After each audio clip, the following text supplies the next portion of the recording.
Y muchas gracias por estar con nosotros esta noche para este webinar Match or Unmatch, consejos para 2023-2024. Y nos va a dar la bienvenida la doctora Iracema Arévalo. La doctora Iracema es la presidenta del capítulo de nuevos miembros. Ella es un médico cirujano graduada de la Universidad Peruana Cayetano Heredia y sus especialidades están en enfermedades infecciosas pediátricas de la Universidad de Cornell y de New York. Es profesora asistente pediatría de la Universidad de Toledo, Ohio, y presidente del Cuerpo Médico ProMédica Memorial Hospital en Fremont, Ohio. Doctor Iracema, por favor, prenda su micrófono, cosa que puede empezar. Muchísimas gracias María.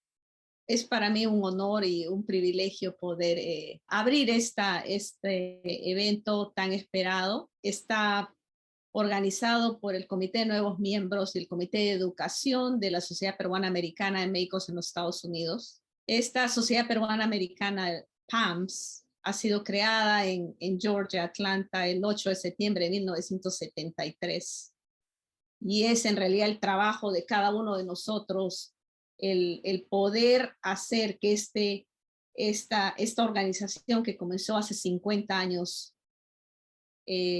pase a través del tiempo, se cumplan los objetivos por lo que fue creado, que es básicamente ayudar a mejorar la salud de nuestras comunidades más necesitadas en el Perú y contribuir a la educación peruana, en la educación médica en el Perú.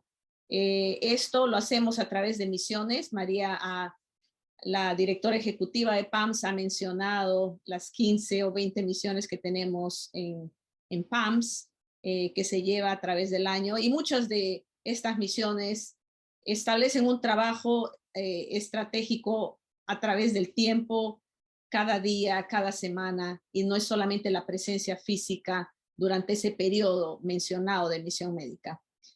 También tenemos actividades virtuales, y esta noche vamos a hacer esta conferencia llamada el Matching y el Unmatching, así organizada por el Comité de Nuevos Miembros, donde está conformado por la doctora Katia Bravo, la doctora Alicia Olave, la doctora Paola Díaz, la doctora Blanca Alzamora, que se encuentra en Lima y que juega un papel muy importante en traer a nuestros estudiantes de Perú juntos con nosotros, y la directora ejecutiva, la señora María Sanders.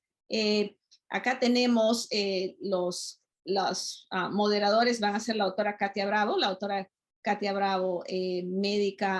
médico internista de Rochester, New York. Es cardióloga ahora y es graduada de la Universidad de Texas. Ha hecho un fellowship, una especialidad en cardiopatías congénitas del adulto, que no hay muchos en los Estados Unidos. Y tenemos el privilegio de tener una peruana que hace esta subespecialidad. Tenemos la doctora Alicia Olave, que también va a estar presentando la noche de hoy. Ella es de la Universidad Católica de Santa María Arequipa, del Perú. Ha hecho una maestría en salud pública en la Universidad de Illinois, la residencia de pediatría en Puerto Rico, en Women's and Children Hospital en Bayamón, Puerto Rico, y ha hecho un fellowship, una subespecialidad en gastroenterología pediátrica en Rochester, New York. Tenemos la doctora Rosa Parinana, que he tenido el privilegio antes de unos minutos de conocerla a través de este Zoom. Ella es de la Universidad de San Marcos, ha hecho medicina interna en la Universidad de Rochester, New York, y ha hecho cuidados críticos y pulmonares en Brigham and Women's Children's Hospital en Boston, Massachusetts. Vamos a contar con 3 médicos jóvenes que van a ayudar en el área del QL panel, que van a responder a las preguntas, y tenemos a ellos al doctor Emanuel Salcedo, es médico cirujano de la Universidad Ricardo Palma de Lima. Ha entrado en este match del 2023 a hacer una residencia en medicina familiar en la Universidad de California, en San Francisco. Tenemos el doctor Anthony Ramos Yataco. El doctor Anthony Ramos Yataco lo conozco desde el 2018, cuando formó parte de la misión médica Jorge Arévalo. Cuando estaba en quinto año de medicina, el doctor Anthony Ramos ha marchado en la Universidad de Miami, en Jackson Memorial Hospital, para el match del 2023. Y tenemos también a la doctora, la siguiente por favor, la doctora María Guayani. La doctora María Guayani, ella es médico y está acá en el estado de Ohio, está hace cirugía plástica y ha hecho un Research Fellowship también. Vamos a contar con ellos en la ayuda y las preguntas que van a poder ser originadas después de esta presentación serán bienvenidas a través del chat. Y por favor, vamos a dar inicio a esta conferencia. Muchísimas gracias. Gracias. Podemos comenzar con la sección de los que han hecho match y los siguientes pasos para saber qué tipo de consejos pueden recibir para tener una buena experiencia como residentes.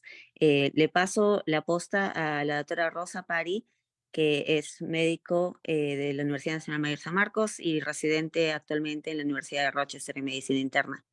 Adelante, doctora. Hola, ¿qué tal? Buenas noches con todos. Un gran honor estar en ser panelista el día de hoy. Y bueno, un poco para comentarles algo de mi experiencia. Yo soy residente de Medicina Interna, segundo año en la Universidad de Rochester. Y bueno, para los chicos que han matchado, muchas felicidades. Es realmente una alegría enorme. Y recuerdo cuando me dijeron que matché, fue el día más feliz creo que de mi vida. Los que no han matcheado, sigan dándole, sigan adelante. Y cuando tienen la meta ahí clavada en la cabeza, día y noche, como estoy segura que lo hacen, estoy segura que lo van a lograr, no, sin importar el tiempo que tengan que hacer, las investigaciones, las rotaciones, sigan intentando y pues a seguirla, y yo sé que van a lograr. Ok, un poquito para hablar de algunas claves de éxito durante la residencia. Lo que yo en mi experiencia es básicamente conocer tres cosas principales. Conocer tu ciudad, donde donde está tu programa, conocer tu programa y conocerte a ti, conocer tus necesidades. ¿Por qué digo conocer tu ciudad? Porque es distinto si vas a hacer tu programa en una ciudad que tiene acceso al transporte público constante, a diferencia de una ciudad en la cual tienes que manejar. Es importante pensar en eso, es importante pensar qué es lo que vas a necesitar. Si tienes que manejar, pues tienes que sacar tu licencia de conducir. Tienes que asegurarte de que llegas a tiempo a la ciudad donde vas a trabajar para que puedas sacar la licencia en ese estado, sacar tu carro y todo el proceso, que es todo un papeleo. Les digo porque yo hice eso. Demoré un poco este proceso y mis primeros meses pues fue un poco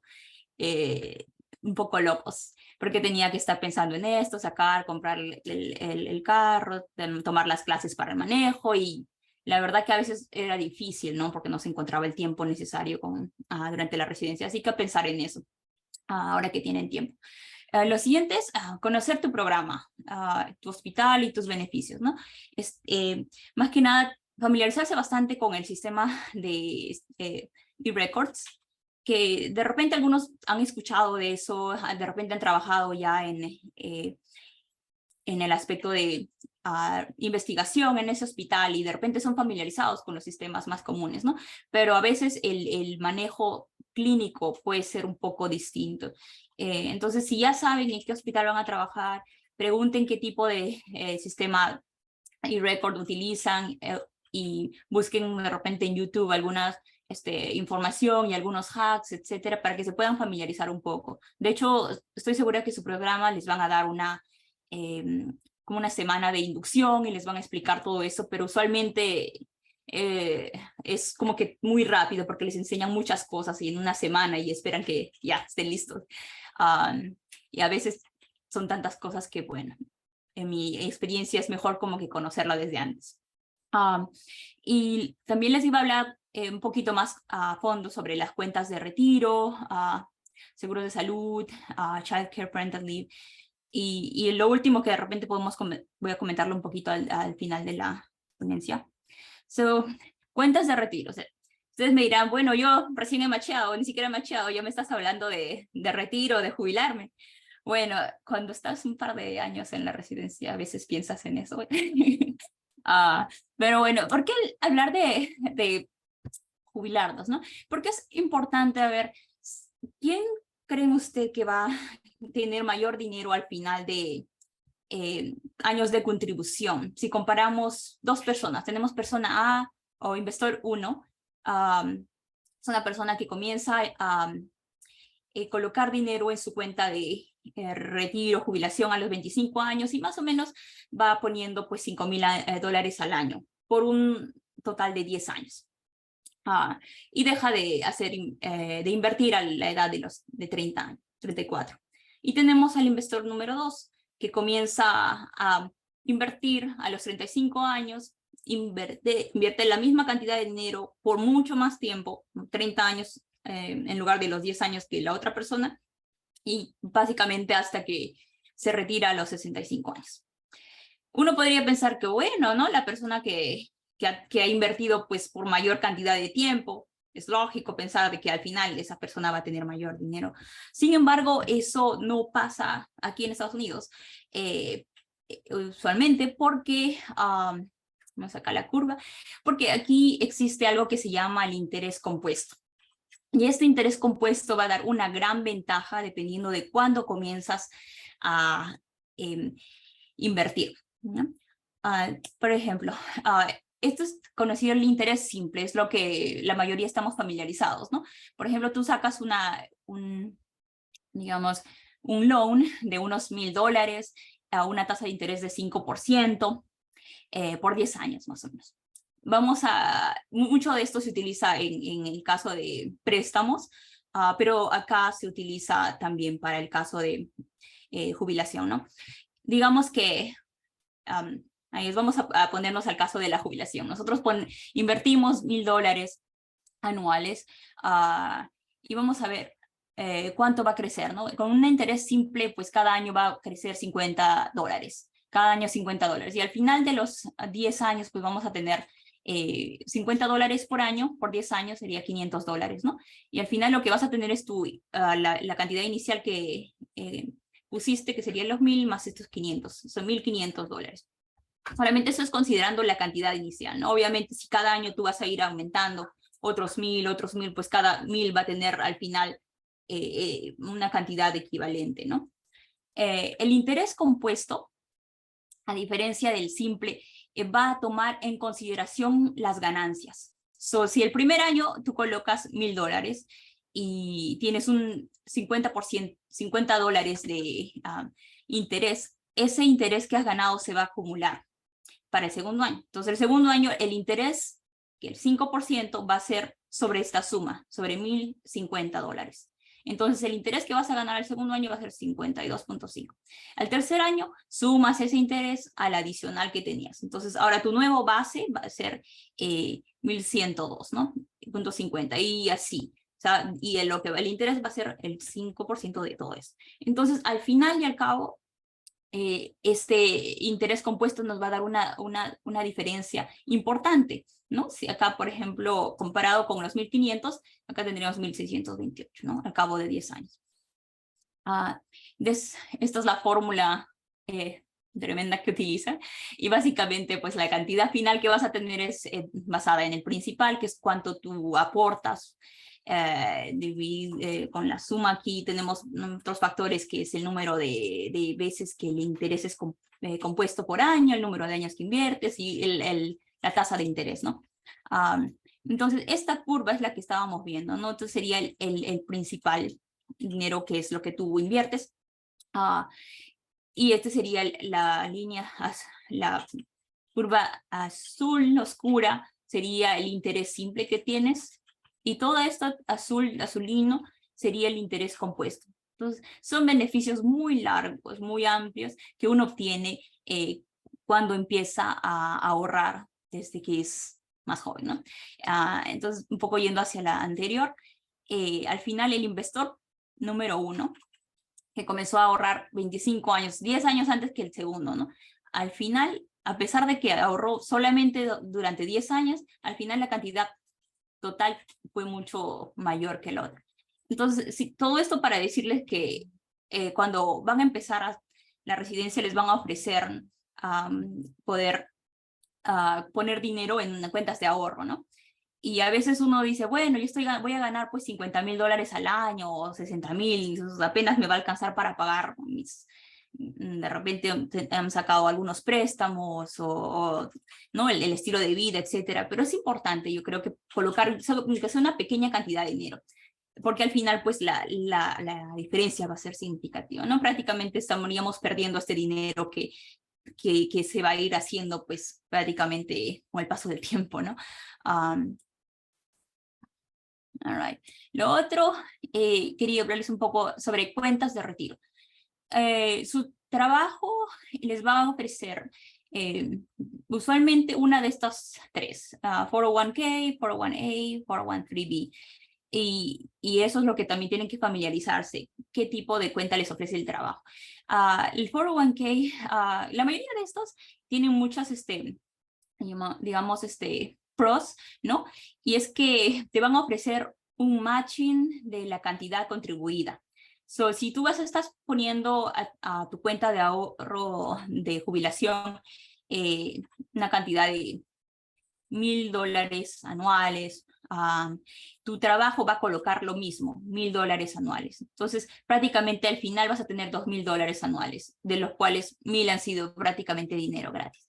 Entonces, esto es importante. Y a veces uno no sabe porque no investiga mucho, de repente nos explican eso en los primeros días y pues no se olvida, ¿no? Porque tanta información. Entonces, básicamente esto es importante saber. ¿Cuál es el tipo que te están ofreciendo, ¿no?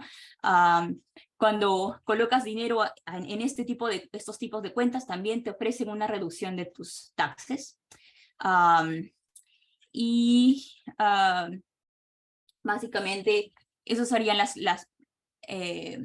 pros. Las contras es que al final de que tú hayas dado tu dinero, que ya ha crecido, te vas a tener que pagar los impuestos al final. No los pagas al inicio, pero los pagas al final. Tienes algunos fees altos.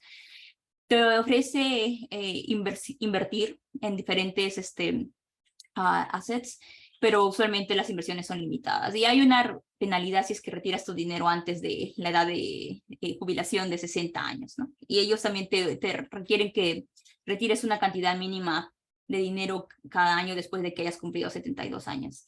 Entonces, esas son las contras, digamos, de este grupo de cuentas de retiro.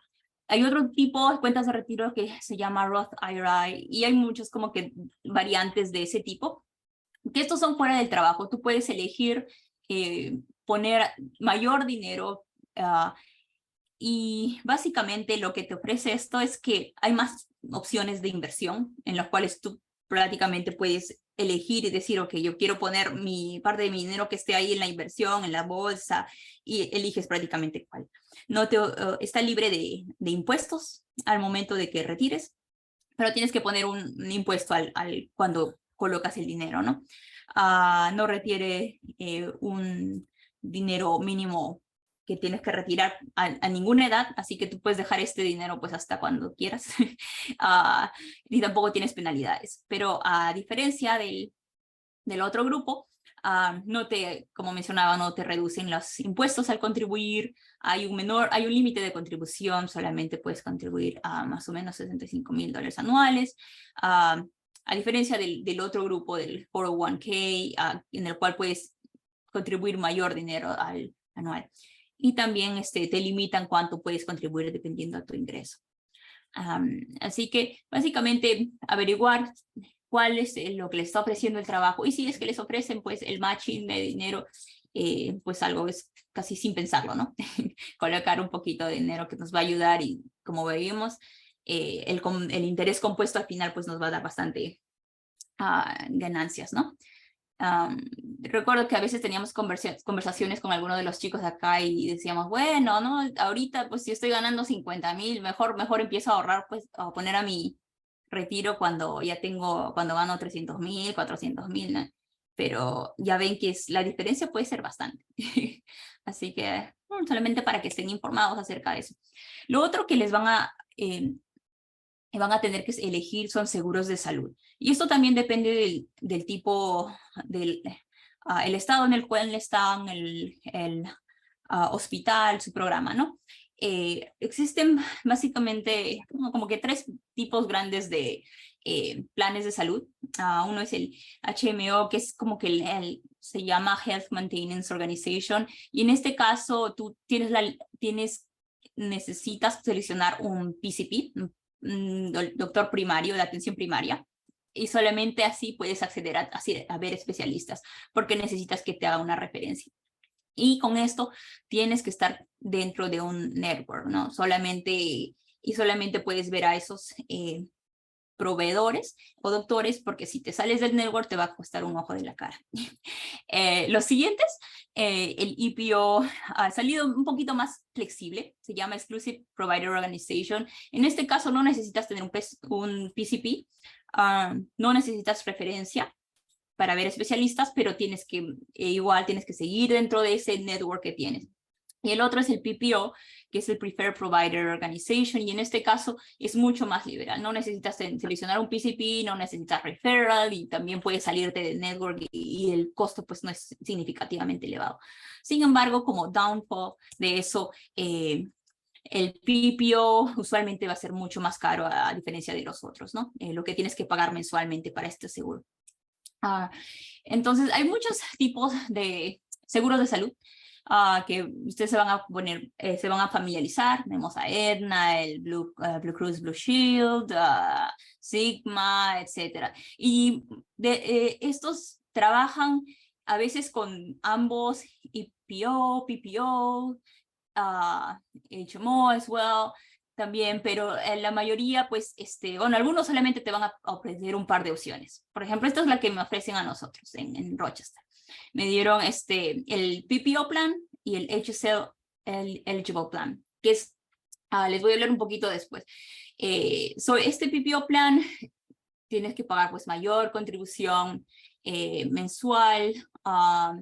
Sin embargo, como que es más beneficioso a largo plazo si es que tú tienes, si es que requieres mayores visitas, si es que esperas que vas a tener, digamos, que ir al doctor más frecuentemente, pues al final lo que tienes que pagar out of pocket va a ser menor. A diferencia del otro plan que es HSA Eligible. HSA es Health Savings Account. Este plan igual te permite poner dinero en esta cuenta de ahorros para salud, que puede ir creciendo, tiene sus tasas de interés, etc. Y usualmente en estos el pago es mucho menor. Recuerdo, para mí era como $12.5 o algo así, y esta otra es como 100. Entonces la diferencia era bastante. Yo elegí hacer el HSA el primer año. Sin embargo, cuando ves al final los out of pocket máximo, ¿no? ¿Qué es lo que tienes que pagar? Es mucho mayor si es que al final necesitas pues ir al hospital muchas veces.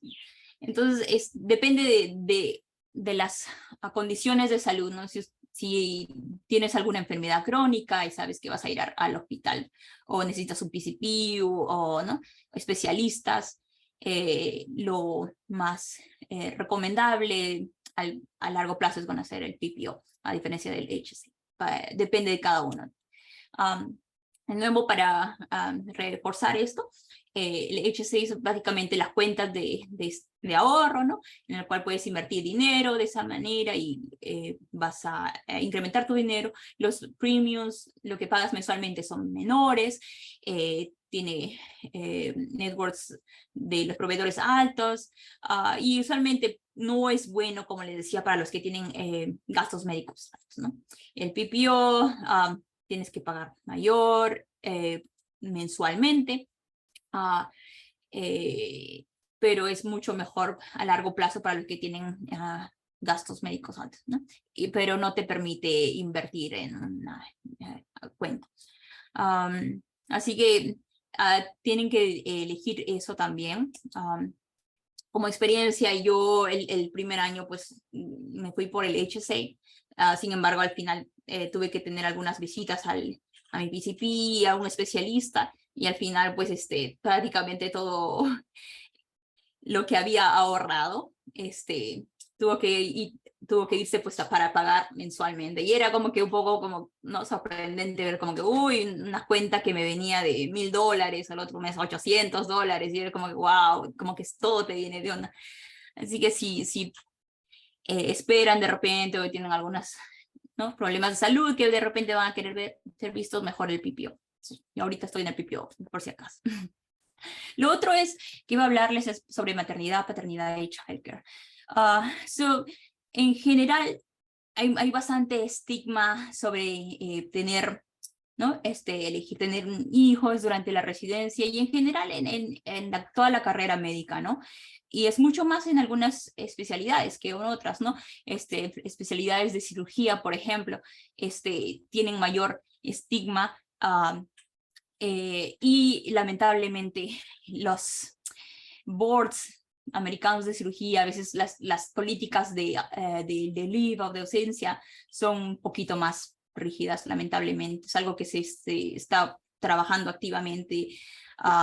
Pero bien, este es un chart que saqué sobre una encuesta que se hizo a residentes de cirugía.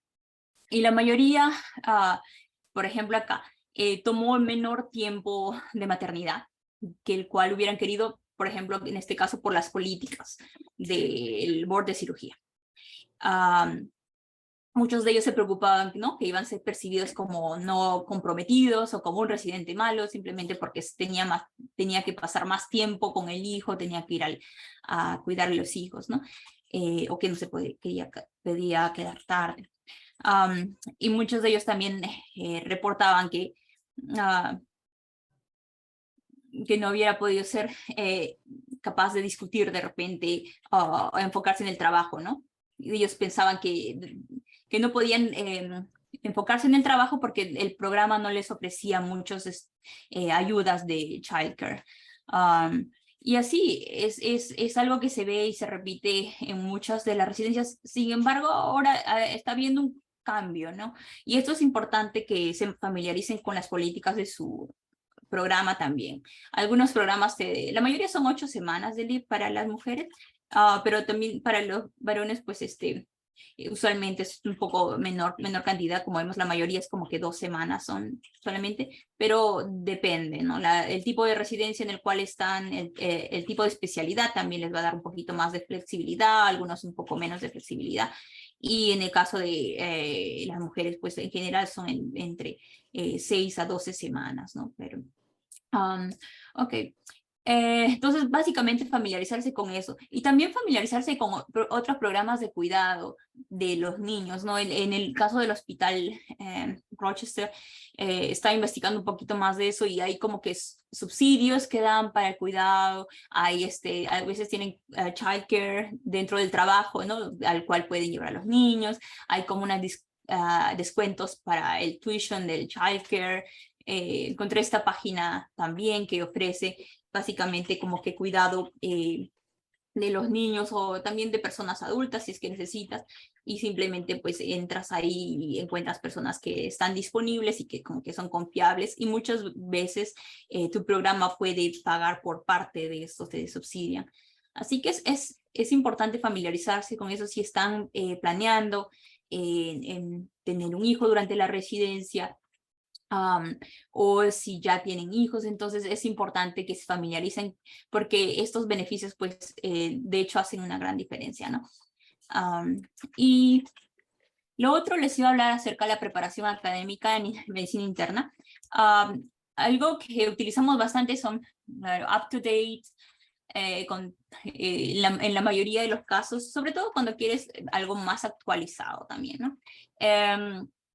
Muchas algo que yo utilicé bastante al inicio fue esto, el Online Merit Intern Guide, que más o menos me puse a familiarizar con los casos que se veían más comunes aquí. Muchas personas lo utilizan, algo que también he visto que utilizan bastante es ambos. Algunos programas lo utilizan más. Y algo que empecé a ver también, que de hecho es como que muy común acá, es los podcasts. El podcast de Core IBM, Randallist, Curbsiders, The Clinical Problem Solvers. Ellos tienen muy buenas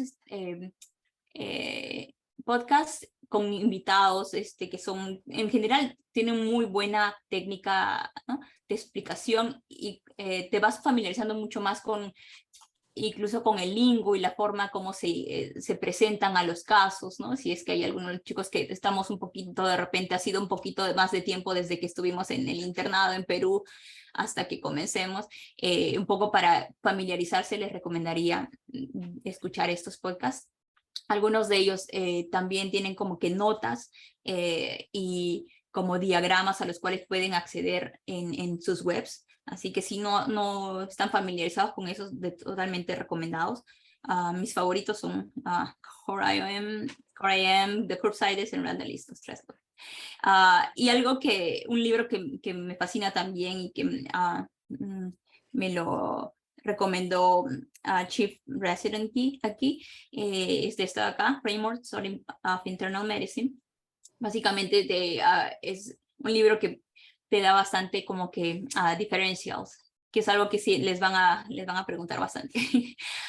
Y bueno, eventualmente para preparación para los boards utilizamos bastante el MSK. Y actualmente el ACP está como que ayudando, subsidiando cierta cantidad.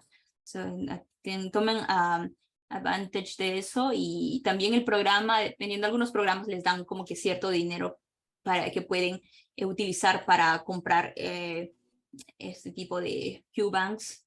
Entonces, familiarizarse con eso también.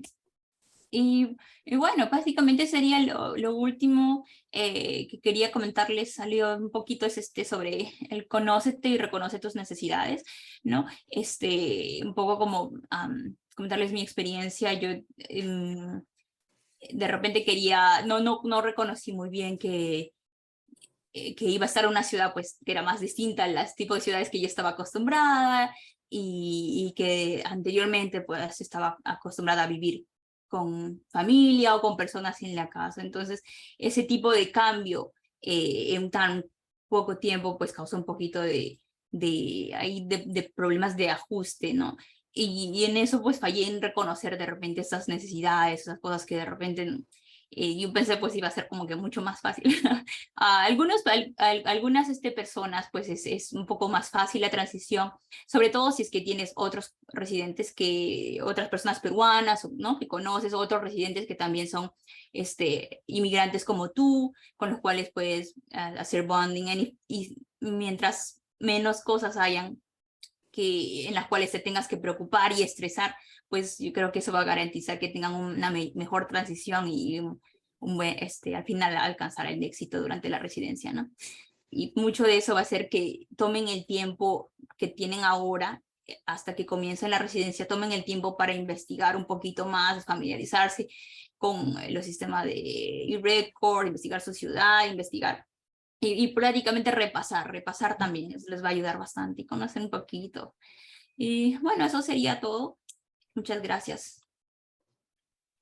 Muchas gracias por tu participación, Rosita, y qué bueno verte nuevamente. Bueno, Quería resaltar algo que es bastante importante, ¿no? Cuando nosotros nos mudamos a Estados Unidos, la mayoría al menos es nuevo en el país, tiene que sacar un Social Security Number. Y con ese Social Security Number es como empieza el journey. Pueden sacar una tarjeta de crédito, abrir una cuenta en el banco de débito, pueden empezar a sacar su licencia, etcétera. Hay muchas personas que toman una decisión no bien informada y deciden no sacar tarjeta de crédito, y esto les afecta a la larga plazo. ¿Por qué? Porque tú al iniciar tu Social Security Number en Estados Unidos eres prácticamente un recién nacido y no tienes historia de crédito. Si en un futuro quieres comprar una casa, quieres sacar un préstamo, quieres comprar un carro, los intereses que te van a dar son altísimos. Así que es recomendable sacar una tarjeta de crédito, pero tratarla como si fuera una de débito y evitar que se acumulen intereses. Pagarla todo al final del mes, que no se acumulen intereses, y de esa manera va aumentando lo que se llama el credit score para que puedan después en el futuro hacer buen uso de eso. En segundo lugar, lo que tú mencionas es sumamente importante. Uno puede ir repasando desde ahora, pero la verdad es que la medicina es tan amplia, uno va a aprender gran cantidad de ella durante la residencia y creo que en algún punto, ¿no? También hay un espacio para relajarse después de que han entrado hasta antes de que empiecen la residencia.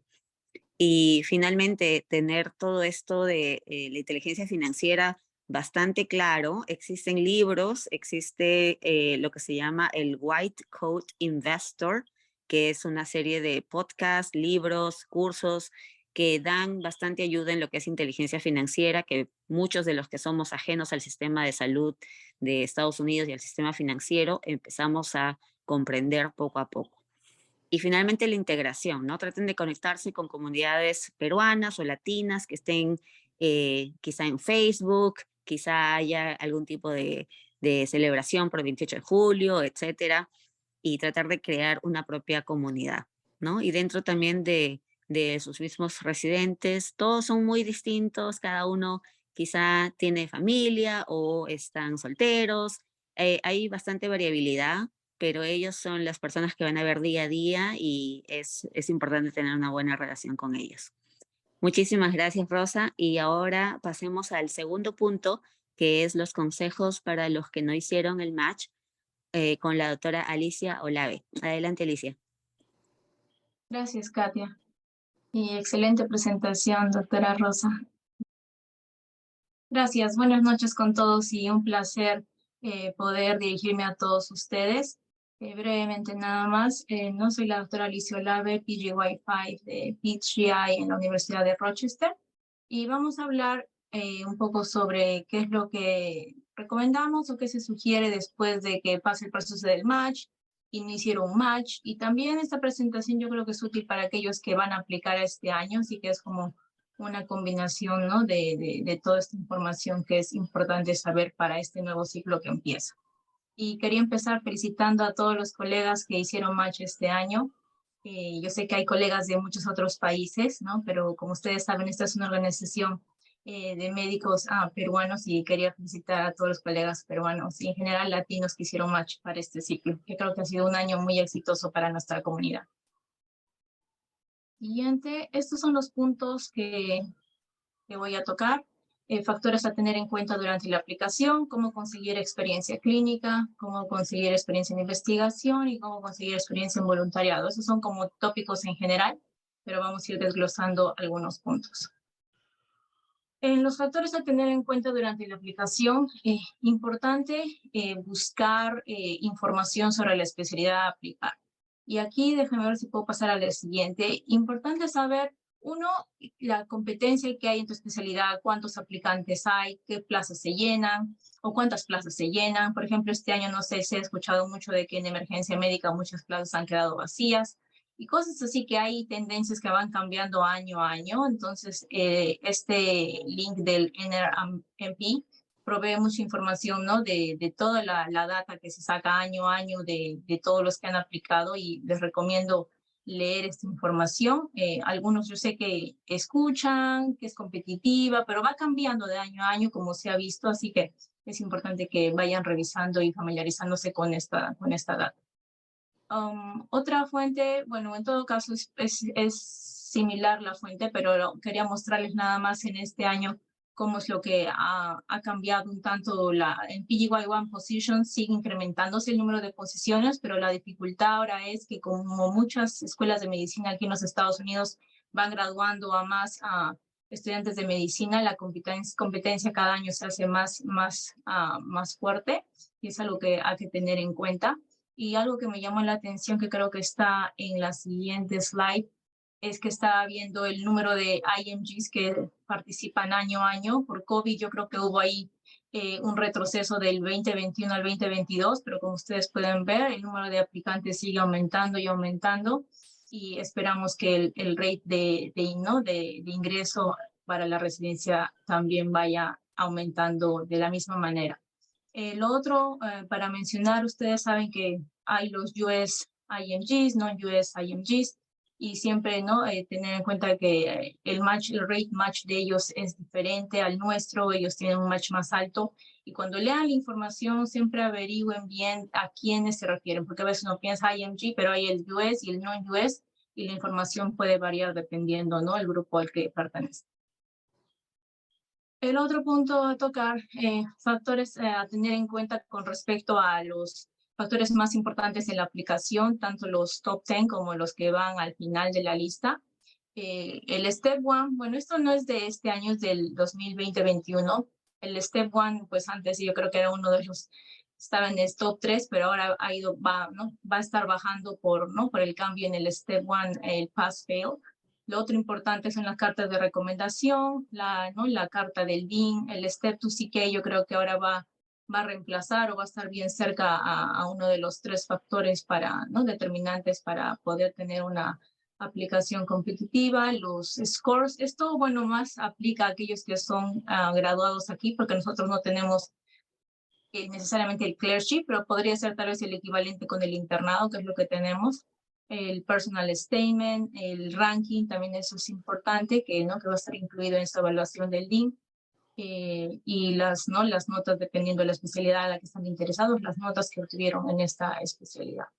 Y los factores que están al final de la lista, entre estos tenemos el Step 3, y esto es algo que es bueno tener en cuenta, que si uno tiene notas encima del promedio, tiene una aplicación bastante completa, no es necesario dar el Step 3, y yo diría que en general el Step 3 es para aquellos que tal vez tienen notas debajo del promedio y quieren mostrar cómo pues pueden romper tal vez a algunos factores que ya son fijos en su aplicación, y mostrar que pueden tener una aplicación competitiva y que son capaces, resilientes de mejorar tal vez alguna falla que tuvieron en su aplicación.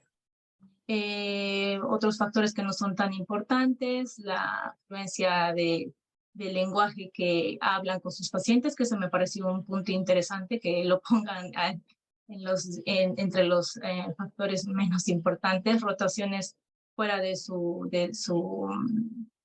su especialidad, pero fuera en otra institución, interés en la carrera académica y algunos premios. Luego también el estatus de visa, también no lo consideran como importante, y demostrar interés en investigación. Eso es relativo, yo creo, pero en este caso lo ponen así, como que no está entre los factores más importantes.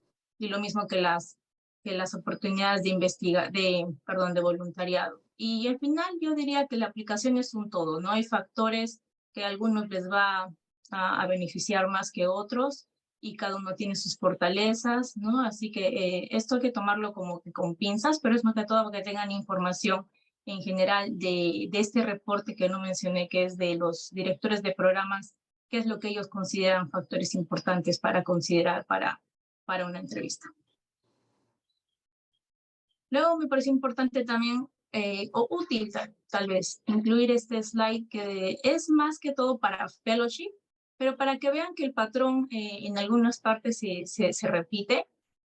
Por ejemplo, la evidencia de profesionalismo tal vez no lo han visto mucho en la anterior slide, pero cuál fue tu desempeño de la residencia va a depender de también cuáles fueron tus notas, de cómo te desempeñaste desde la universidad y cómo fue por ejemplo, tus métodos de estudio, cómo eras deficiente, todo ese tipo de cosas van a influenciar en tu desempeño en la residencia, y eso se va arrastrando desde la carrera de medicina. Y las cartas de recomendación, que sí son importantes en todas las etapas de tu entrenamiento. Y los otros 3 factores que están aquí incluidos son los factores para ser incluidos en el ranking una vez ya tuviste tu entrevista. Y esto es algo que también aplica no solo es para fellowship, es también para aquellos que aplican a la residencia. La interacción durante el día de la entrevista es bien, bien importante, y cómo tú puedes compenetrar, tener una buena relación con la facultad y con los residentes. Hay muchos programas que te dan como un día extra para poder hacer actividades con todo el equipo, tener una reunión, importante participar en todas las actividades que puedan. No sé este año si seguirá, yo creo que va a ser más híbrido que el año pasado, tal vez no tengo información última de cómo va a ser este año, pero me imagino que las entrevistas por Zoom van a continuar, así que hay que ver la manera cómo conectar virtualmente. Luego, habilidades interpersonales. Y otra manera de cómo poder tal vez tener ese tipo de interacciones es fuera, ¿no? de una entrevista. Y ya luego vamos a hablar de otras maneras de conectar y el networking que es tan importante también para el proceso de aplicar. Y la evidencia de profesionalismo, como ustedes ven, se repite también en el área del ranking una vez, ¿no? Que tuviste tu entrevista. Ahora, hablando sobre fortalezas, considerar que cuando uno evalúa cuáles son sus fortalezas, esto hay que tenerlo en cuenta como un proceso dinámico. O sea, porque, por ejemplo, ya diste tus exámenes, eso es algo que no puedes modificar, pero hay cosas que sí puedes modificar en tu aplicación, desarrollar ciertas destrezas. Entonces, de cada cierto tiempo, se sugiere hacer esta autoevaluación. Y yo, por ejemplo, ¿cómo lo hacía? Yo actualizaba mi CV cada 2, 3 meses, en algún momento, ahora no lo hago tal vez tan seguido, pero eso me permitía ver qué es lo que iba avanzando, qué es lo que me faltaba, ¿no? Y eso es algo que les recomiendo hacer en general a todos aquellos que están aplicando y para los que ya están también en la residencia. Hablando sobre factores no modificables, mencionaba los scores. El estatus de la visa generalmente es un tanto difícil de modificar y dónde es que estudiaron son factores no modificables, pero en los que hay que enfocarse y trabajar son en los factores que mencioné en el siguiente punto. Uno, tu producción científica, cartas de recomendación que año a año, de preferencia cuando uno aplica, ¿no? Si van a aplicar este año, es tener nuevas cartas de recomendación, tratar de estar expuesto clínicamente, tener experiencias en la especialidad en la que están interesados, mostrar que están comprometidos con la especialidad a la que van a aplicar y tratar de desempeñarse, ¿no? De la mejor manera. Luego, sobre cada uno tiene su historia personal. Esto va un poco con lo que mencionaba sobre cuáles son tus destrezas, qué áreas en las que te falta trabajar, de dónde viniste, y eso es algo que hay que tener un poco de darse tiempo para autoevaluarse, porque esta parte es importante para las entrevistas también. Muchos te preguntan de dónde vienes, ¿no? ¿Cuál es tu historia? ¿Por qué estás aquí? ¿Cuál es tu interés? ¿No? De aplicar. Entonces tienen que tratar de tomarse su tiempo, sobre todo para el personal statement, que yo creo que ayuda bastante para poder trabajar en esta área de poder contar tu historia de una manera fluida, y eso por eso quería mencionar ese tema o ese punto aquí. Sobre crear tu reputación, muchas maneras de crear tu reputación. Acá mencioné un ejemplo, habilidades de liderazgo, pero uno crea su reputación. Por ejemplo, si te gusta investigación, pues creas tu reputación publicando o creas tu reputación siendo responsable cuando te comprometes a algo. Entonces es importante que uno va creando su reputación desde la escuela de medicina y lo mismo para cuando uno entra ya a la residencia. Luego, factores a tener en cuenta durante la aplicación en el tema de mentoría. Esto es un área bien importante que es un tanto difícil, ¿no? De desarrollar, pero el consejo es que nunca es muy temprano para buscar mentores y no esperen acabar la carrera de medicina. Mientras más temprano logren establecer una relación con algún docente, más productiva va a ser su relación a largo plazo y lo más probable es que puedan tener ayuda en diferentes estadios de su carrera. Así que eso es importante tener claro que hay que estar viendo qué especialidad quieren aplicar. Algunos yo sé que están quinto, sexto año, todavía están pensando y no hay problema. Lo importante es que vayan viendo y tomen su decisión de preferencia antes de acabar la carrera para que puedan así ir preparando su aplicación y puedan empezar a tener, ¿no? Construir su CV. Sobre los mentores, ¿no? Hay diferentes tipos de mentores y voy a mencionar un poquito de eso más adelante, pero lo que es importante, algunas características de los mentores que quería compartir es, ¿no? Que tengan intereses similares a los suyos, que tengan tiempo y energía para ser un mentor. Hay muchos doctores, ¿no? Que pueden ser, por ejemplo, muy conocidos en su área, pero a veces tienen un tiempo limitado y pueden querer tal vez ayudarlos, pero si no hay el compromiso, si no hay el tiempo, es mejor buscarse un mentor que pueda, ¿no? Trabajar con ustedes y pueda entender su dinámica y puedan colaborar, ¿no? Con una relación a largo plazo. Luego, otra característica de un mentor es que invierta en tu éxito y que te ayude a establecer conexiones. Hay, como dije, hay muchos tipos de mentores y algunos se enfocan, por ejemplo, en tu desarrollo personal, otros se enfocan en desarrollar algunas habilidades, sea de investigación, de liderazgo, y hay que ir viendo, ¿no? Que hay que tener más de un mentor. O sea, yo sé que a veces encontrar uno es tan difícil, pero lo ideal es tener más de un mentor para tener apoyo, ¿no? En diferentes áreas. Creo que ya mencioné esto de entienda tu horario y que tenga tiempo disponible, eso es un factor importante para cuando busquen un mentor. Y mencioné esto de líder en tu área de interés, no necesariamente es el mejor mentor porque muchas veces tienen poca disponibilidad de tiempo.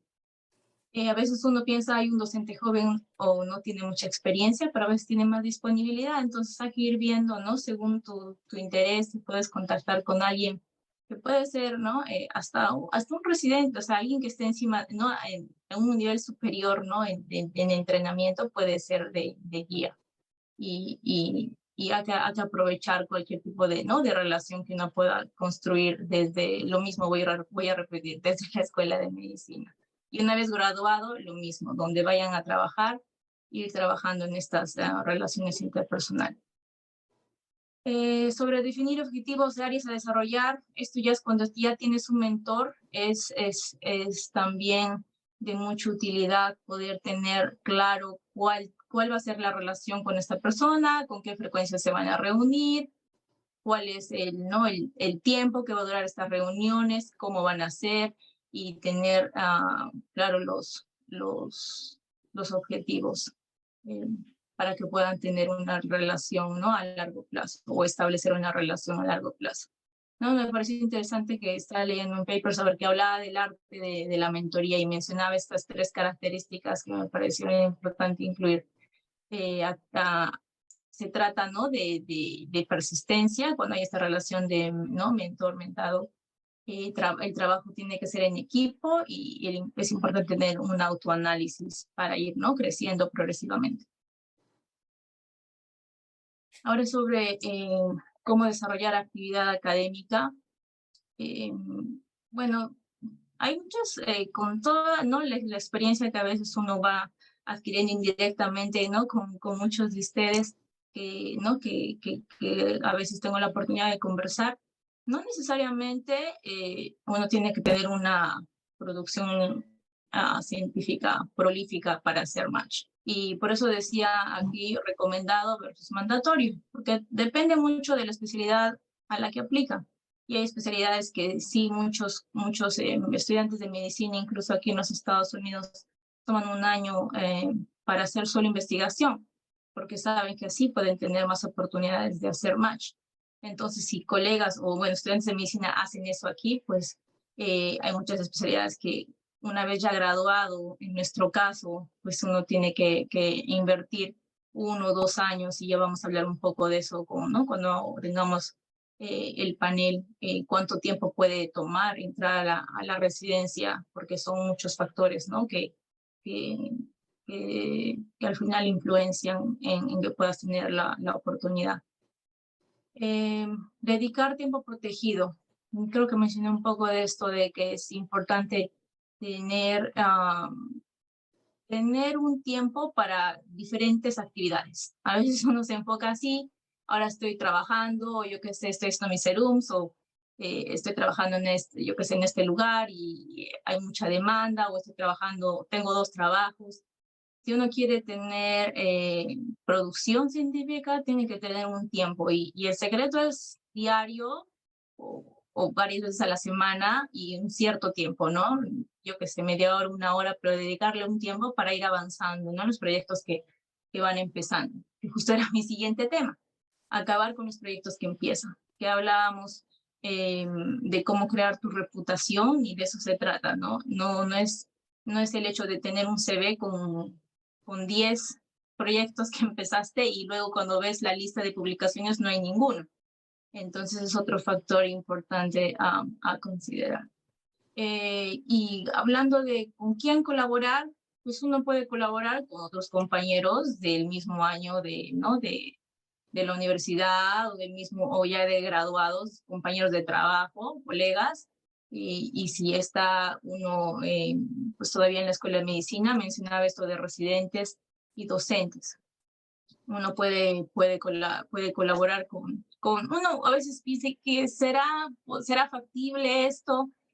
Yo lo que digo, si no intentas no vas a saber. Y yo soy de las personas que no importa si la puerta está cerrada, yo intento tocar la puerta y meter el pie y que me den la oportunidad, y de eso se trata. O sea, mostrar tu interés en cierta área, preguntar, porque las oportunidades no van a llegar a ti. Uno tiene que ser proactivo y estar bien pendiente de los doctores que están a tu alrededor y de las oportunidades que pueden aparecer.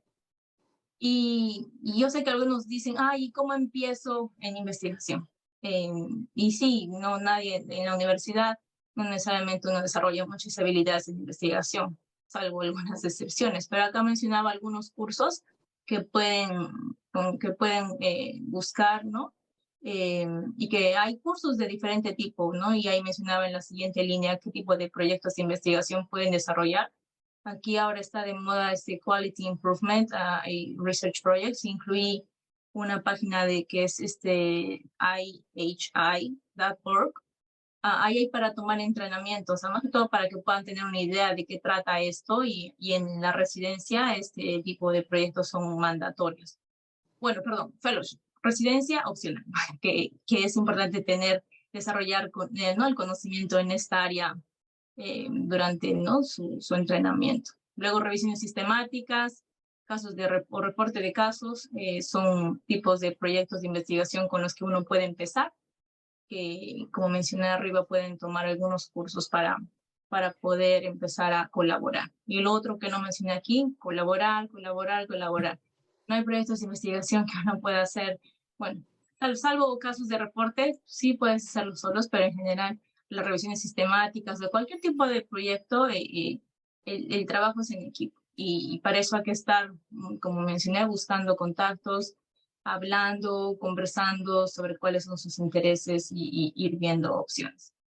Y lo que va de la mano con lo que mencionaba de acabar con los proyectos que empiezan, pues una vez que acaban su proyecto van a poder así presentar en conferencias, ¿no? Nacionales, internacionales, que es una manera también de tener el espacio para que otros puedan ver lo que vienen haciendo y cuáles son sus intereses. Y el construir tu reputación va de la mano con todo esto que ya mencioné.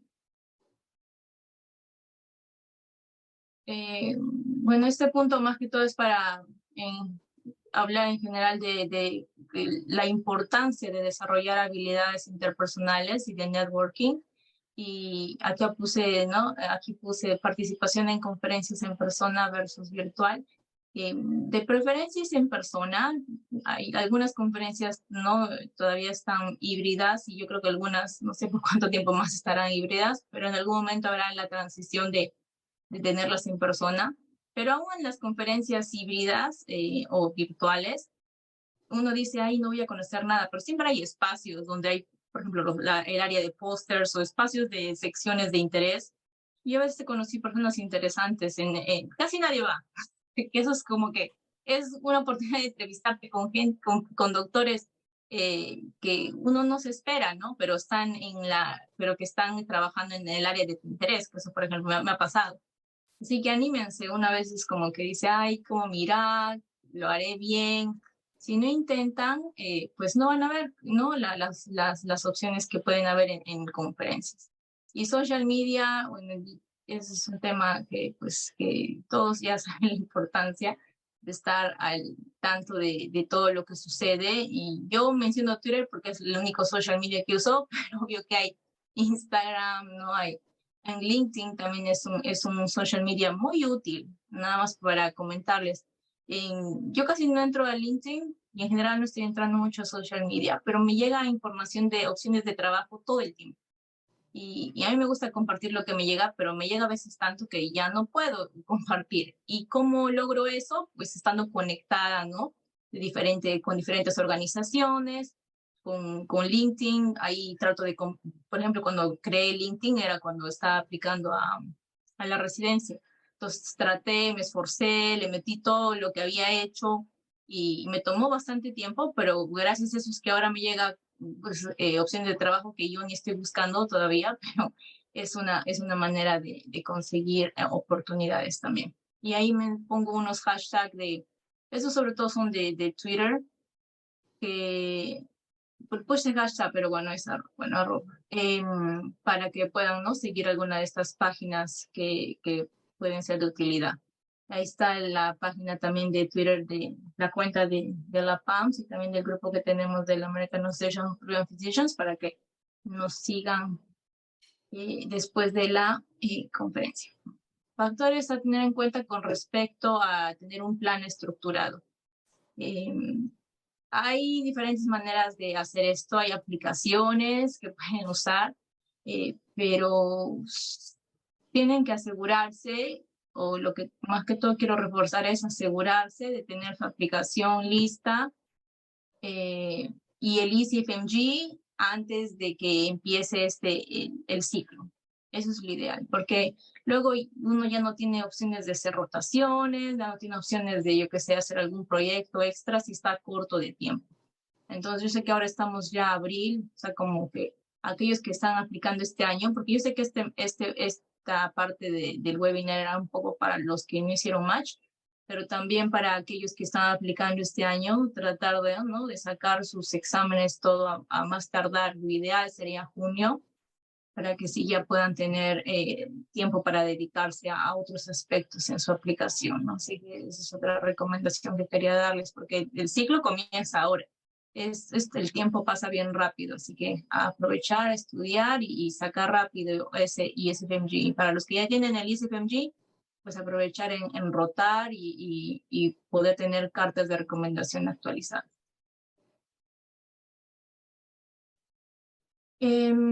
Sobre construir un CV competitivo, algunas áreas que tal vez no mencioné en los slides anteriores, pues es sobre las experiencias clínicas. Yo sé que es un debate, algunos si hacer SERUMS o no, que es el servicio no rural que hacemos en Perú después de que nos graduamos, pero yo recomendaría que sí lo hagan. Es una experiencia ya de graduado y es un tema de conversación en todas las entrevistas, así que es una muy buena oportunidad de contar, ¿no? Cuáles fueron sus aventuras en ese año y lo que lograron hacer, ¿no? El impacto que lograron hacer en la comunidad a la que sirvieron. Y siempre, ¿no? Tengo muchas historias de mis serums que creo que uno de los mejores años de mi vida. Así que a considerar el serums para los que todavía están en la universidad. Experiencias en cirugía, acá puse en cirugía, pero es en general en el área en la que están interesados. Y yo sé que son un poco difíciles en general las experiencias clínicas, sobre todo cuando ya son graduados, pero si están todavía en la escuela de medicina, hay estas opciones, hay muchas más opciones en todo caso. Y rotaciones, pues ya saben, en su área de interés, a rotar y conseguir cartas de recomendación. Y sobre experiencias de docencia también son muy útiles en la aplicación. Entrenamiento adicional acá que quería mencionar sobre maestrías o doctorados. Lo mismo que mencionaba del Step 3, si tiene una aplicación competitiva, la verdad que no es necesario. ¿Y a qué me refiero a aplicación competitiva? Buenos scores, rotaciones, alguna que otra publicación. No tienen que tener una lista de 10 publicaciones para decir que su aplicación es competitiva. Yo creo que con un par de publicaciones, si tienen todo eso y sus scores son encima de 240, no tienen que de verdad estar pensando Si es una especialidad no muy competitiva, estoy hablando. Si es muy competitiva, ya la doctora Guayani nos va a comentar ahí, que es más complicado el curso y todo el proceso.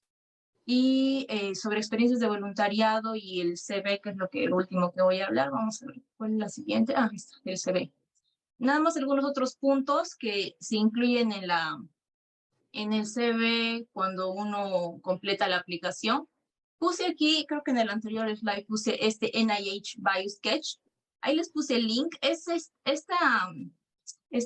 Template, este modelo, es bien útil. Es más que todo para que ustedes sepan todo lo que tienen que hacer. O sea, en el transcurso, si quieren sobre todo hacer una carrera académica.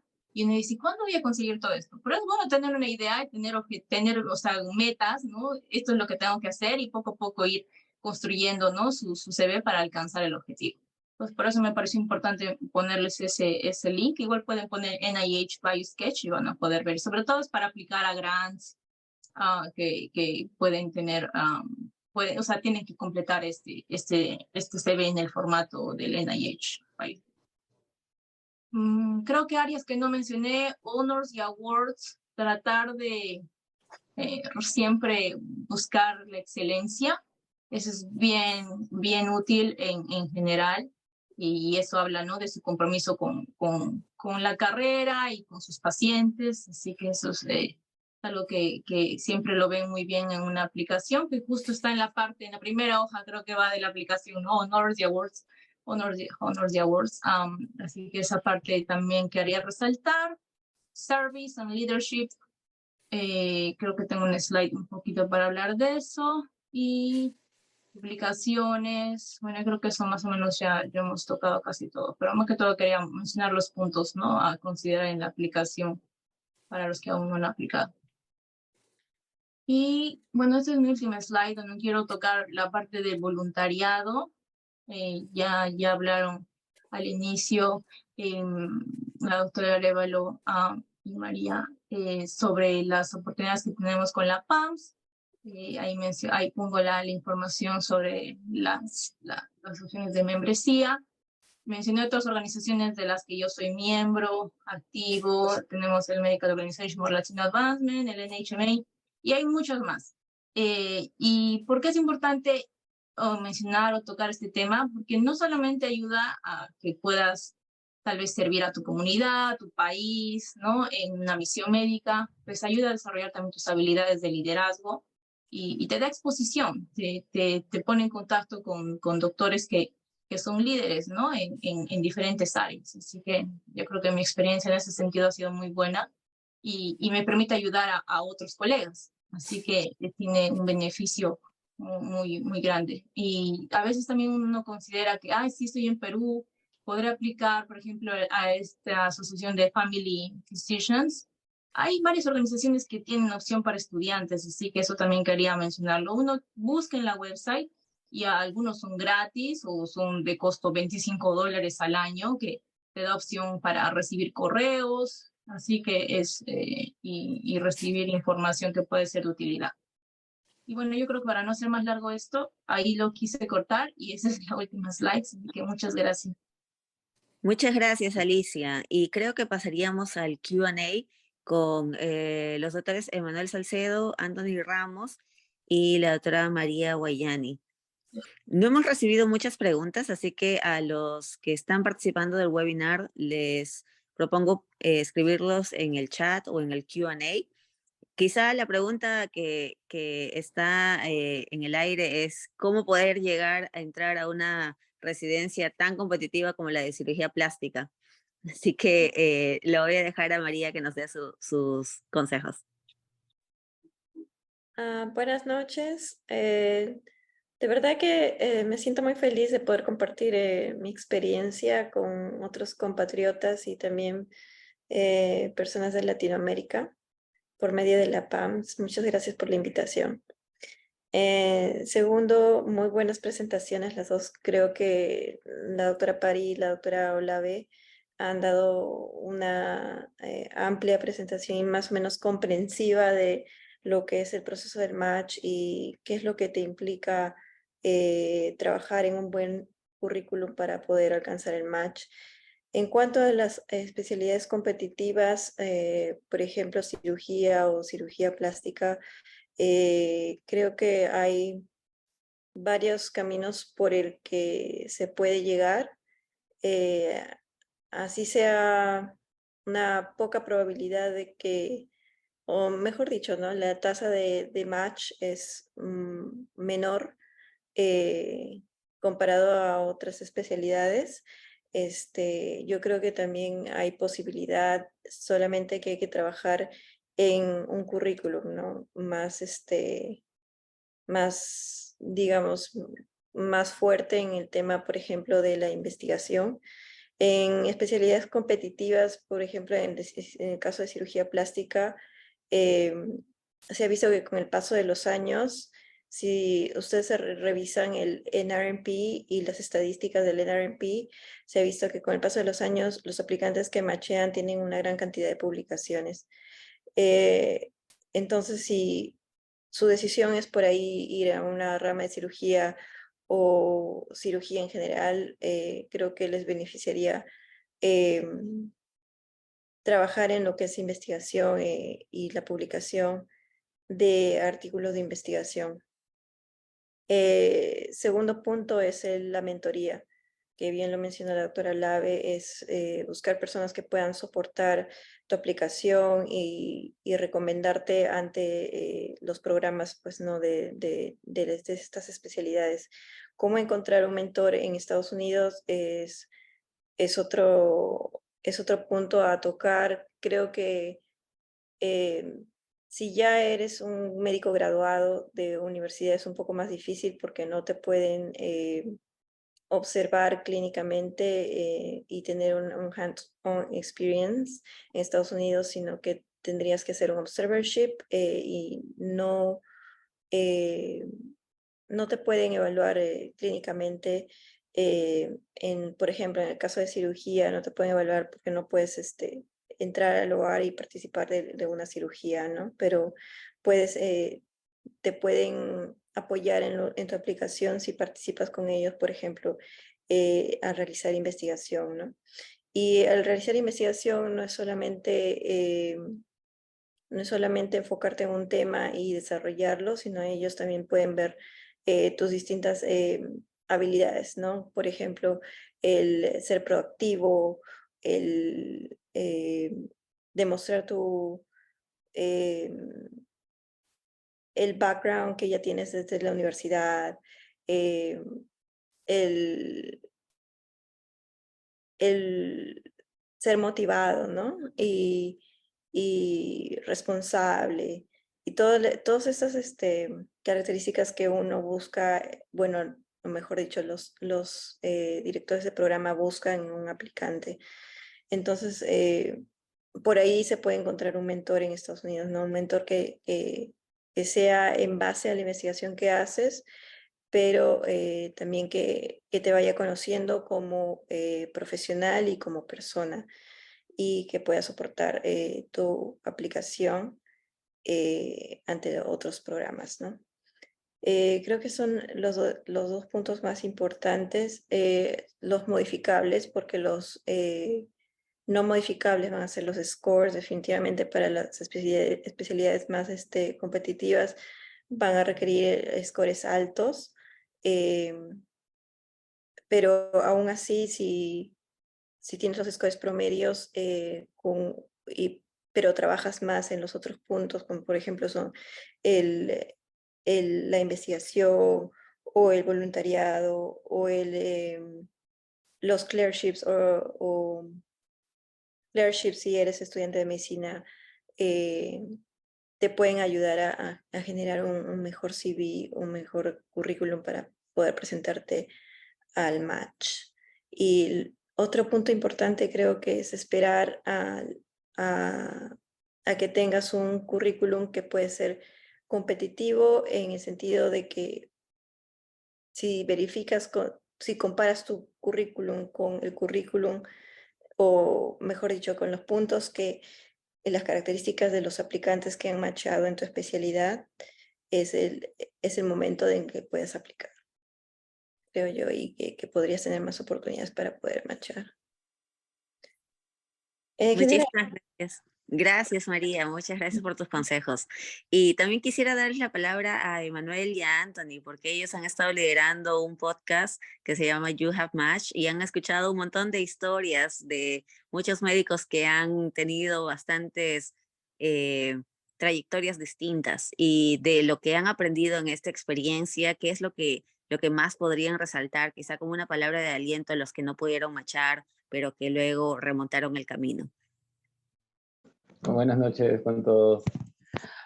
Yo creo que para las personas que no hicieron match, creo que primero es como sentarse y ver cada punto de tu aplicación, ¿no? O sea, desde el ERA CV, qué fue, qué algo escribiste o no escribiste, qué te faltó en cada ítem, de todos los ítems que tiene el ERA CV, experiencias de trabajo, de investigación, póster, publicaciones, y sentarte y analizar solo con alguien o con tu mentor, a ver qué punto de tu aplicación falló, ¿no? ¿Qué es lo que falló? ¿Fueron eso? ¿Fue la forma que narraste? ¿Fueron tus cartas de recomendación? ¿No fueron tan personales tu carta de recomendación como tú creías? ¿Te faltó un poco de experiencia clínica? O quizás sí llegaste a tener las entrevistas, pero no hiciste match a pesar de tener un número considerable de entrevistas como 6, 7. Y hay personas que han tenido 6, 7 sin hacer un match. Entonces, ¿qué fue las capacidades comunicativas, las interview skills?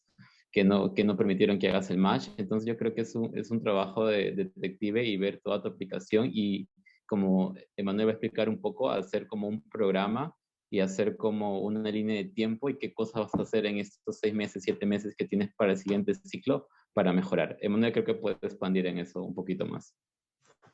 Muchas gracias, Anthony. Buenas noches con todos. ¿Qué tal? Yo me llamo Manuel Salcedo y trabajo con Anthony en You Have Matched, el podcast que hemos escuchado varias historias y me gustaría compartir que yo apliqué el año pasado y yo no hice match. Así que yo entiendo el proceso por lo cual aquellas personas que no lograron su meta están pasando, y también diría que lo que más me ayudó fue, si lo puedo resumir en una palabra, es perseverancia. Creo que el número uno es tienes que desarrollar un plan, ¿no? Analizar tu CV, tus eras, tus scores, ser consciente de todo ello y decir, ya, ¿qué es lo que yo puedo mejorar? ¿De qué tengo control y de qué no? Y en base a eso, yo utilizo un programa que se llama ClickUp, que es gratuito online y te ayuda, es como un task manager que te ayuda a programar para tal fecha, tal cosa, y te manda notificaciones para que te acuerdes y lo hagas. Así que yo dije, no tengo publicaciones, así que tengo que mejorar esto. Quiero tener 4 publicaciones, 5 publicaciones antes de septiembre, así que para tal mes hacer tal cosa, conseguir a alguien que la haga, que es alguien que ha comenzado un trabajo y requiere apoyo en la discusión o algo y poder conectarme con ellos. También el tema de las rotaciones. Tenía rotaciones, pero eran antiguas. Conseguir rotaciones actuales con cartas de recomendaciones no genéricas, yo creo que es muy importante. Hay muchos programas allá que te permiten rotar, puedes pagar y te dan una carta que no habla de quién tú eres como persona, ¿no? Cuando una aplica al residentado en Estados Unidos, yo creo que todos van a ser candidatos competitivos, todos son candidatos buenos, pero ¿qué es lo que te distingue como candidato, no? ¿Por qué te deben de elegir a ti? Y es la misma recomendación que doy cuando ayudo con los mock interviews. No quieres decir lo clásico, lo genérico, ¿no? Si yo quiero servir, todos quieren servir y por algo están aplicando a esa rama. En mi caso, medicina primaria. Pero, ¿qué es lo que te distingue? ¿Qué experiencia tienes apoyando? Porque muchos dicen, no, I want to serve the underserved, ¿no? Quiero servirlos a ellos, pero ¿por qué vas a esperar al residentado para comenzar a hacerlo? ¿Tienes algún tipo de voluntariado que hayas hecho? Háblame acerca de eso, ¿no? Muéstrame tu corazón, tu pasión. Y eso es lo que yo creo que hace que uno distinga en el caso del residentado. Cuando yo apliqué el año pasado, obtuve solo 2 entrevistas y no hice match. Cuando apliqué esta temporada, obtuve 15 entrevistas y logré hacer match. Así que yo creo que con mucho trabajo y esfuerzo, conseguir un mentor, alguien que ya ha llegado a donde tú quieres llegar, creo que es muy importante. Y sí, tenemos muy buenas historias en el podcast, especialmente para esta temporada. Mencionaré solamente una como un preview de un doctor de Rusia que aplicó al residentado, no hizo match. Como él había hecho residentado en Rusia, aplicó a un fellowship y comenzó a mandar correos por todas partes, consigue el fellowship sin ser residentado, acaba ese año y en ese programa había hecho tan buena impresión que aplica al residentado ahí y lo cogen para el residentado. Así que ese es uno de los episodios que estaremos compartiendo esta temporada. Muchísimas gracias por compartir. De verdad es refrescante escuchar que están entablando nuevos proyectos como este podcast You Have Match. Tenemos dos preguntas que son bien interesantes. Quizá Alicia nos puede responder. ¿Cuál es el proceso de hacer la residencia en Puerto Rico? El proceso es similar en general. La mayoría de programas son ACME accredited y están en el match. O sea, tú tienes que pagar, someter tu aplicación, es el mismo proceso. Tal vez una diferencia o opciones adicionales es que puedes hacer un año de internado criollo antes de hacer la residencia, que es como un training que te da la opción de tener una una licencia temporal, y con esa licencia acabas ese año, luego de que acabas ese año, tienes tu licencia permanente y puedes trabajar en Puerto Rico y en algunas otras áreas de necesidad en los Estados Unidos, como en Florida, Utah. Hay diferentes estados donde puedes trabajar. Eso es algo adicional que quería mencionar, pero en general el proceso es el mismo. Una vez piensa Puerto Rico, hablan español, yo me entrené allá y es interesante cómo aprendes a tener todo en inglés enfrente tuyo y todo hablar en español, porque todo es así, o sea, la gente se comunica en español, pero todo es en inglés, ¿no? Las presentaciones, todo lo que tengas que hacer, tu documentación, y las opciones, así como en mi caso, porque algunos dicen, sí, hiciste entrenamiento en Puerto Rico y será acreditado, a veces hay esa duda, pero como ustedes ven, y estoy haciendo mi entrenamiento en gastroenterología pediátrica, y así como yo, hay muchos doctores puertorriqueños que se han entrenado en muy buenos programas, y las opciones están ahí.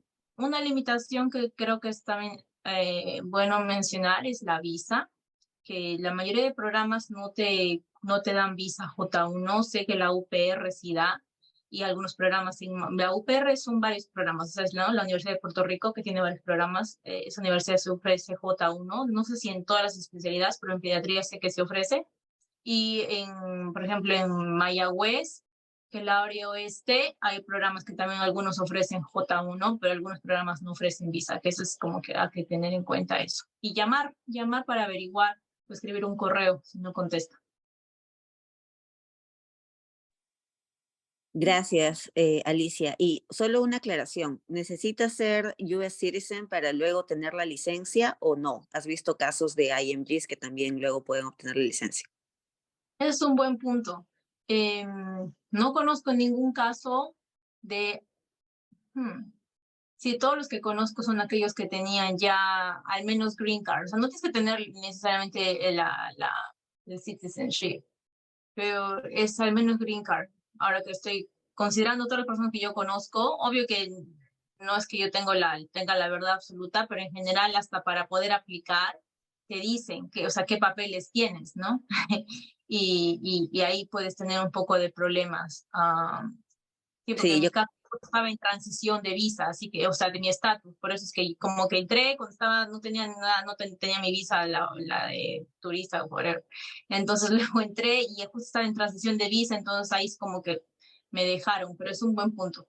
Pero eso es para pero eso es para el internado criollo que estoy hablando y para la licencia que te dan después de ese año. Pero para aquellos que hacen residencia, pues hay programas que dan la J1, así que ahí sí tienes más opciones.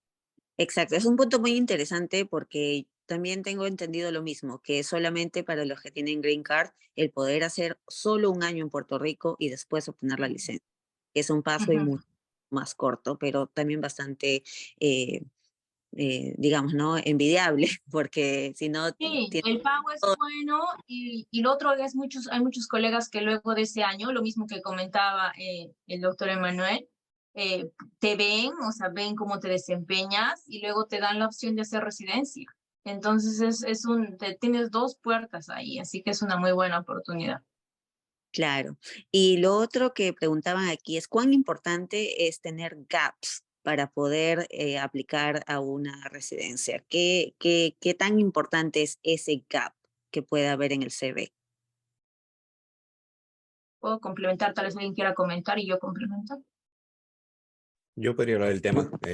Yo me gradué en marzo de 2017, así que yo tuve un gap de 5 años cuando yo apliqué. cuando no hice match, yo mandé correos a los program directors que me entrevistaron y les comenté qué red flags encontraron y cómo las puedo mejorar. Y uno de ellos me comentó de que mi gap era de que esos 5 años eran considerables y que yo no los podía modificar, pero que debería enfocarme en hacer rotaciones actuales seguidas donde los doctores resalten mis habilidades clínicas. Así que el año pasado me encargué de obtener como 5 o 6 meses de rotaciones. Apliqué a medicina familiar, así que no solo era adulto, sino también hice un mes de pediatría en Chicago con el doctor Efraín Flores, que es de mucha ayuda. Doctor, si está viendo, saludos. Así que creo que eso es importante también. Creo que poder conseguir doctores de Estados Unidos que testifiquen de que aunque han pasado los años, todavía sabes lo que estás haciendo en cuanto a lo clínico, ¿no? Un buen examen clínico, que puedas tener diversidad de diagnósticos diferenciales. Yo creo que en ese caso la doctora mencionó el Step 3 como algo que no es esencial, pero esa es la excepción, creo. Si tienes ese gap, el Step 3 como tiene parte del CCS Cases, que viene a ser algo, habilidades clínicas, yo creo que correría mayor importancia. Y no sé si podría mencionar algo. Fui parte del comité de admisión de la Universidad de Toledo para el programa de medicina y residentado. Estoy ya casi 25 años fuera, ¿no? Así que un poquito de canas es lo que nos da un poquito de experiencia. Y les puedo decir lo siguiente. Los gaps, sobre todo para la gente que viene de fuera, como nosotros, son vistos, pero definitivamente el que puedan llenarlo con actividad de voluntariado, actividad de investigación, tomando el Step 3, estas cosas son importantes.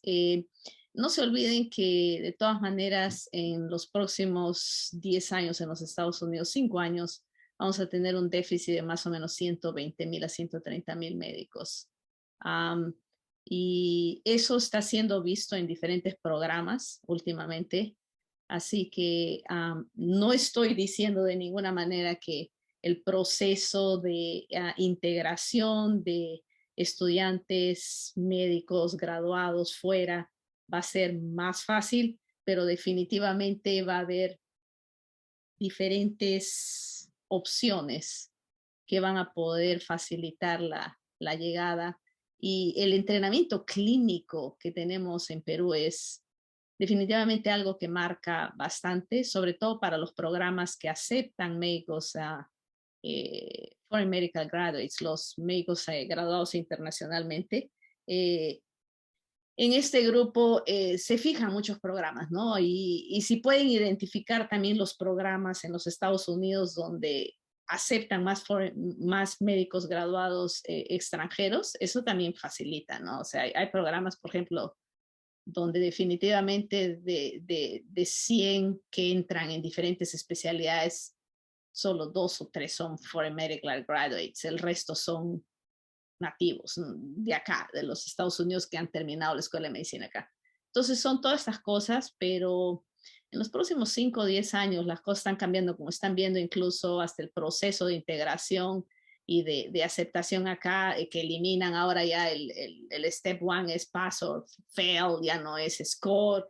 Todas estas cosas, ¿no? Están comenzando a cambiar, así que para los que quieren venir, el comenzar a ver todo y llenar estos gaps de diferentes maneras se pueden entender y se pueden justificar con diferentes actividades, ¿no? Como dice la doctora Arevalo, tienes que ver cuánto tiempo has estado fuera y qué has hecho en esos años fuera de la universidad, ¿no? O sea, has hecho el CERUS, has hecho investigación, has trabajado, y has fortalecido tu CV, y tener una respuesta clara cuando te lo preguntan, porque te lo pueden preguntar. Yo tenía más o menos 2 años de graduado cuando postulé, y por esos 2 años también me preguntaron en una entrevista. Entonces tener una respuesta clara y decir algo que has estado todo lo que estás haciendo y que esto te ha convertido en un mejor clínico y una persona más preparada para iniciar la residencia médica.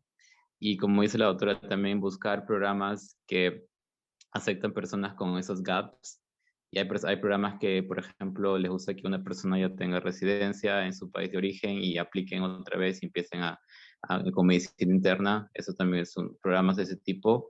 Y diferentes también programas ING Friendly en los diferentes estados, ya sea Nueva York, Illinois, Florida, que también son estados ING Friendly. Y explicar y tener una razón por la cual te demoraste un poco más o en aplicar y ser contundente con lo que hiciste, no tener una respuesta clara, creo que es algo importante, ¿no? Para poder aplicar a la residencia americana. Y los En 10 contactos. segundos.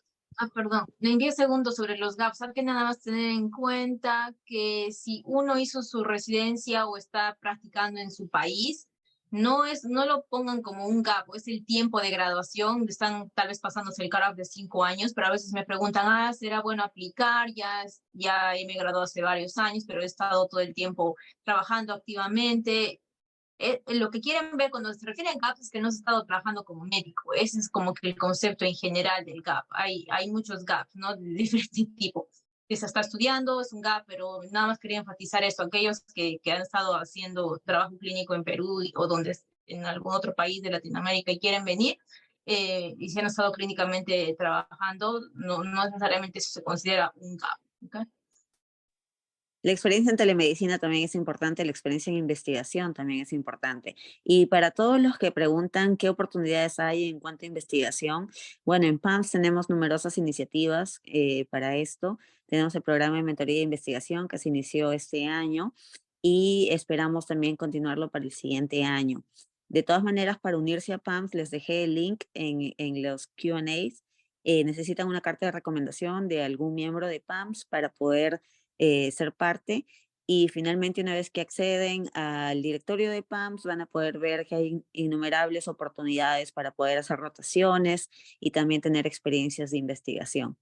Les agradezco mucho por el tiempo que han tenido aquí y por todas sus respuestas. Yo creo que podemos ir culminando el webinar y nuevamente muchas gracias a todos y felicidades.